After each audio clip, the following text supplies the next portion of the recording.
Jawahar Nagar municipal corporation పరిధిలో వందల ఎకరాల ప్రభుత్వ భూములు ఉన్నాయి. గత ప్రభుత్వ హయాంలో భూ ఆక్రమణలకు పెద్దపీట వేయడం తెలిసిందే. ఈ క్రమంలోనే స్థానిక ప్రజాప్రతినిధులు వివిధ శాఖలకు చెందిన కుమ్మక్కై ప్లాట్లుగా విక్రయిస్తుండటంతో విమర్శలకు తావిస్తోంది. సర్వే నెంబర్ 277, 278, 279లో 5 ఎకరాల ప్రభుత్వ భూమి కలదు. అందులో జీడి మామిడి తోట. ఈ స్థలాన్ని అప్పటి కలెక్టర్ ఎంవి రెడ్డి ప్రభుత్వ మార్కెట్ యార్డ్ నిర్మాణం కోసం కేటాయించారు. అయితే కలెక్టర్ మారడంతో భూ కబ్జాదారులు సంబంధిత స్థలాన్ని ఆక్రమించి భూ ఆక్రమణదారులు 80 గజాల ప్లాట్లుగా విభజించి విక్రయిస్తున్నారు.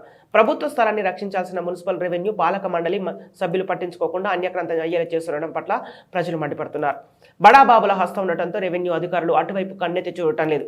ఇకనైనా ప్రభుత్వ అధికారులు స్థలాన్ని స్వాధీనం చేసుకోవాలని ప్రజలు కోరుకుంటున్నారు.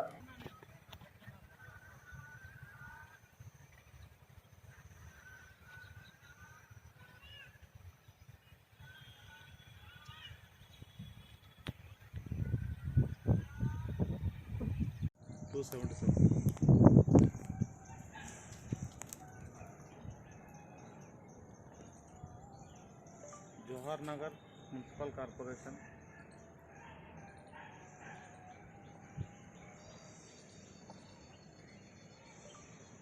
Pragathi Nagar survey number 277.